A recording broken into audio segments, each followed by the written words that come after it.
Magandang hapon po mga kamanok. Bali, isi-share ko lang po sa inyo yung aking pamamaraan para hindi po magkaroon ng bulutong yung aking mga sisiw. Bali, may nagtanong po sa atin na isang followers.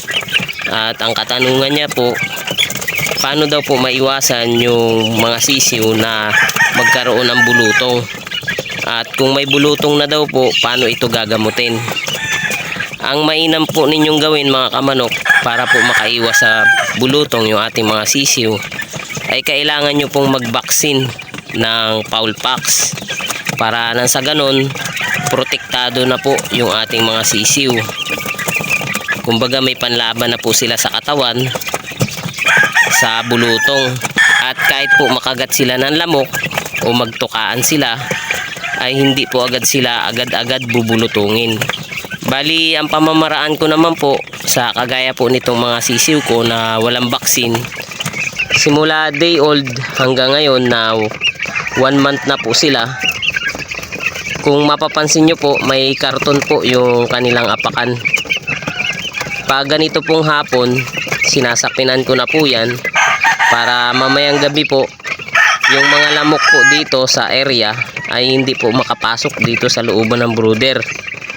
At nang sa ganun hindi po sila makagat, dahil yung ating nga pong mga sisiw ay walang vaccine na fowl pox.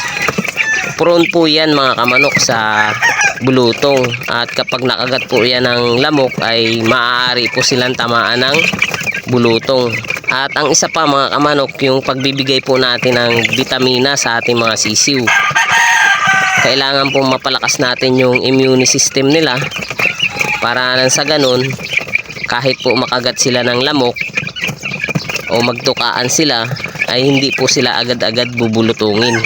At tungkol naman po sa paggagamot dun sa mga sisiw na may bulutong, pwede po kayong magbigay ng mga antibacterial, at pwede rin naman po yung Thymol kung meron po dyan sa lugar ninyo. Yun po ay tableta, pwede pong panggamot yun sa bulutong. At yung mga condiments po pwede din po yun, katulad po ng paminta, binibigay po yun sa mga sisiw na may bulutong, at nakakatulong po yun makapagpagaling doon sa mga sisiw natin na may bulutong. At ganun din po yung bawang mga kamanok. Bali, medyo mahapdi po yun. Ang gagawin nyo lang po ay yung affected area na may bulutong, bali tutuklapin nyo po, at pag tuklap nya kakatasin niyo, at yung katas po yun po ang i-apply ninyo dun sa affected area na may bulutong.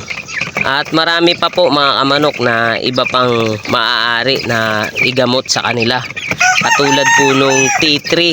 Sa amin po yun sa probinsya namin, pandagaki po. Yun po ay isang dahon na kung saan pag pinitas mo ay dumadagta ng kulay puti. Pwede po yung ipanglagay doon sa bulutong. Yung mga cream po, pwede yan. Yung mga ginagamit natin na antibacterial cream, pwede po yan sa bulutong. So yun lang po mga kamanok, hanggang dito na lang po yung video ko. Sana po ay nakapagbigay po ako sa inyo ng konting kaalaman at impormasyon about po sa pwedeng gawin natin para makaiwas po sa pagkakaroon ng bulutong yung ating mga sisiw. At kung may mabulutong naman po ay pwede po nating i-apply yung mga sinabi ko, at malaki po yung maitutulong nun sa mga sisiw na mayroong bulutong. So yun lang po, marami pong salamat sa panonood, at God to be the glory po sa atin lahat mga kamanok.